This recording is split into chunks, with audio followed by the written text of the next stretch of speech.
All right, shalom, shalom. First and foremost, I want to give our honor, praises, and glory to Yahweh, Ba'ashem, Yahushai, Ba'ashem, Ruchai HaKodash. Double honors are due to our apostles and elders, that great millstone who rule well. And peace, love, salutations, and blessings to the Lord's elect. It's the brother Yeshaya, part of Men of Valor, South Carolina. And this lesson right here is going to be based off of this article right here. Israel and Hezbollah both claim ceasefire violations. Now, as you may know, you know, if the Lord has blessed you with the eye salve, the spiritual wherewithal to know what type of times we're currently in, it's really going down over there in the Middle East, man. All right, hold on. It'll turn my screen off. Yeah, it's going down over there in the so-called Middle East, man.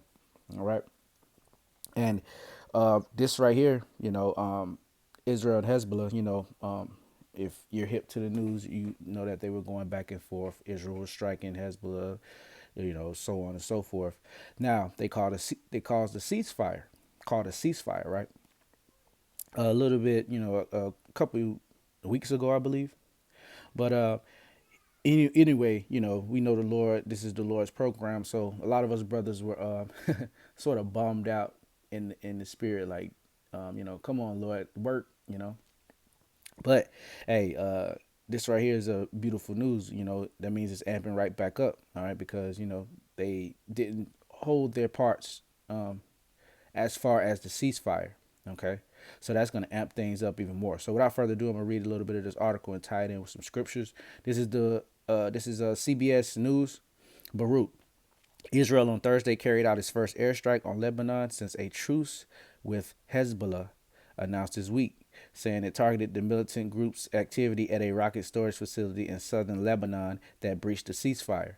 Lebanese authorities reported scattered incidents of Israeli mortar attacks, strikes, and shots fired that wounded two people trying to return to southern Lebanon. Lebanon's state-run media said the wounded were civilians, while the Israeli military described them as suspects who violated the terms of the truce that ended more than a year of conflict between Israel and Hezbollah. So there you go. All right, you got the who that pointing the finger, and then you got Hezbollah or the Lebanese pointing the finger as well. Okay, so this is the Lord, man. He's he's mustering up the host of the battle. Okay. The Israel Defense Forces said in a statement that several suspects were identified arriving with vehicles to a number of areas in southern Lebanon, breaching the conditions of the ceasefire. It's like you. The IDF opened fire toward them.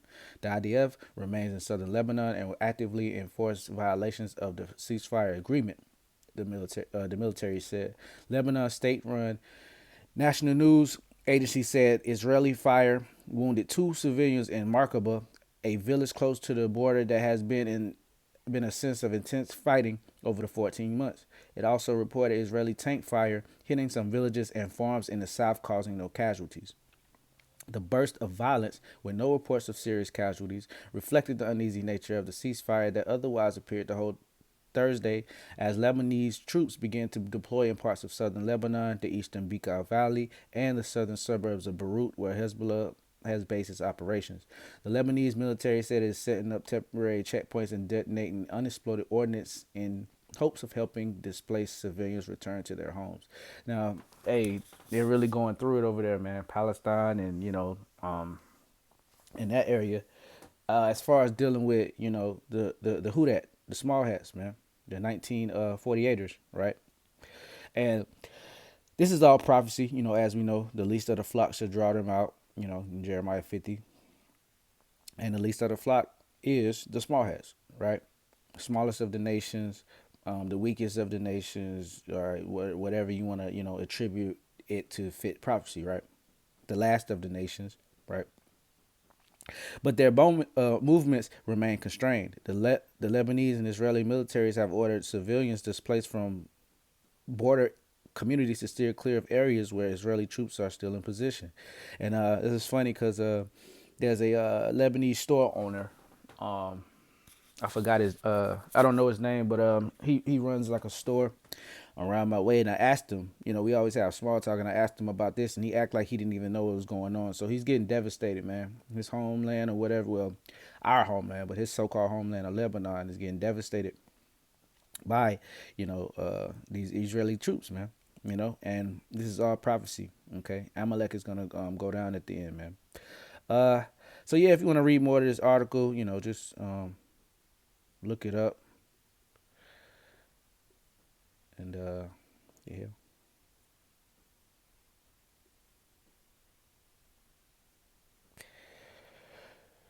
Okay, there we go. So yeah, and there's many other articles, talking about the ceasefire and the the negotiations being broken and everything like that. So without further ado, I'm gonna go into some scriptures, right? Because to sit down with the devil himself, the small hatters and everything like that, to sit down with them and try to, you know, uh, negotiate peace or negotiate a ceasefire is not gonna work. All right, you're either gonna get duped at the end, okay, or I mean, yeah, or either you take him head up and understand that he is who he is, and just give it to him, which the Lord is gonna put the spirit on him to do in due time. So here is Sirach 12:10. Never trust thine enemy, for like as iron rusteth, so is his wickedness. Wickedness. So there you go. Okay, the Lord made the wicked to be the wicked, and we know the wicked is the nation of Edom, right? So if he made the wicked to be the wicked, all right, you can't reverse that wickedness, okay? Just as iron, when iron grabs hold to a piece of iron or a piece of whatever metal, it's hard to reverse that iron. It's just gonna keep spreading and spreading until it eats away the metal, all right? And that's Esau's wickedness, man. All right, that this is his wickedness, man. He can't do any good. Verse 11: Though he humble himself and go crouching, yet take good heed and beware of him. And thou shalt be unto him as thou hast wiped a looking glass. And thou shalt know that his rust have not been altogether wiped away. So there you go. All right. So we know and we understand that the enemy. Okay, we're not gonna, say in our hearts, "Oh, okay, well, he's changed. He's not the E that the Lord made him to be." I think he's, he might have some light in him. He might have changed. No, man. We know that the wicked is going to be the wicked until the end. They're going to turn up at the end, okay? Because the scriptures say they should come down on you having, wrath, because they know that they have but a short time. So we know that the devil's about to show his horns, man. All right, and we're not about to be taken by him. Okay, sit him not by thee, lest when he have overthrown thee, he stand up in thy place. Neither let him sit at thy right hand, lest he seek to take thy seat, and thou at the last remember his words and be pricked therewith. So there you go, and that applies to vocab Malone as well. You got guys sitting down with vocab, and making peace and getting up with him, and man, hey, verse 13: Who will pity a charmer that is bitten with a serpent, or any such as come nigh wild beasts? So there you go. You playing with the devil, and if you get burnt, that's on you, man. We warned you, right? You play with fire, you get what? Burn, right? Psalms 55. Let's see.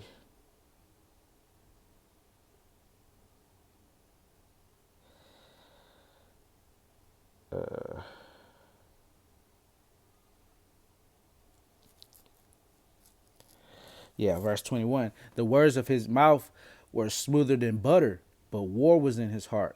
His words were softer than oil, yet were there drawn swords. So there you go. Okay, no matter what he tell you, he might tell you, hey, blah, blah, blah, we're not doing this no more, bang, bang, whatever. All right, blah, blah, blah.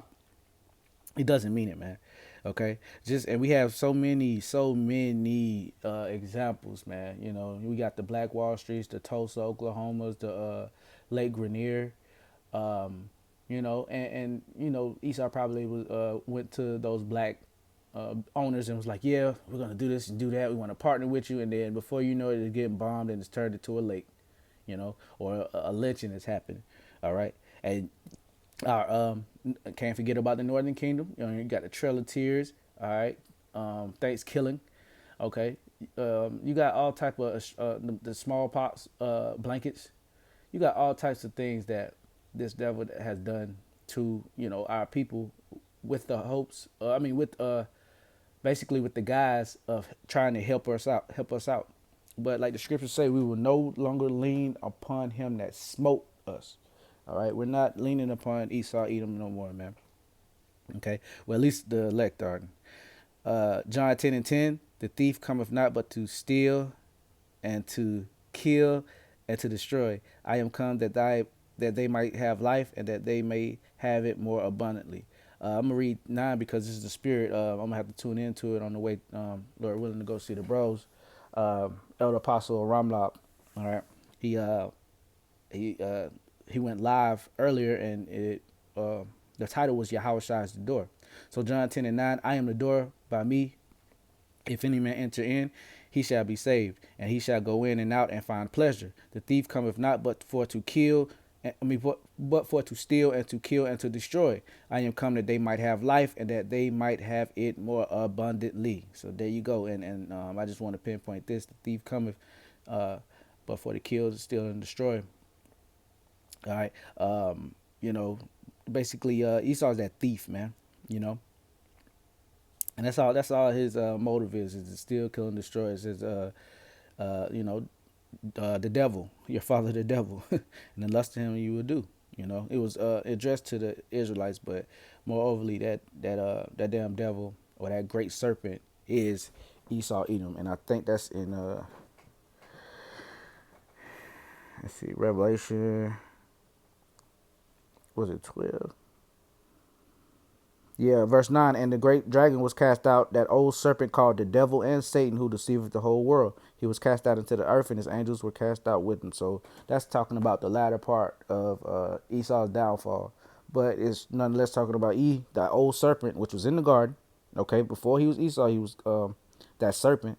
Okay, then Cain, then E, called the devil and Satan. So those are titles. Devil means deceiver and Satan means adversary. So the number one adversary for us and for the Lord, well, first and foremost for the Lord and us, is the so-called white man, right?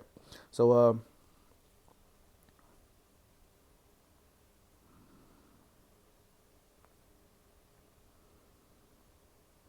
let's go to Proverbs 21 and verse 1. The king's heart is in the hand of the Lord. As the rivers of water, he turneth it whithersoever he will. All right. So there you go. And that ceasefire, them going back and forth, bombing each other. And then, this is going on for about a year. Then calling a ceasefire. Then breaking the ceasefire is all the Lord. All right. Tying in, basically playing on their minds. Playing on their minds to do his will. Okay. And we don't know how it's going to end. This might go on back and forth for a while. Lord willing, it doesn't. All right, the scriptures say we are to hasten the day, but at the same time, we're still, at the mercy of the Lord. Right. So I'm gonna end it with this, and this is speaking more than ever now. Right. Verse Habakkuk 2:1. I will stand upon my watch and set me upon the tower, and I will watch to see what he will say unto me, and what I shall answer when I am reproved. And the Lord answered me and said, write the vision and make it plain upon tables, that he may run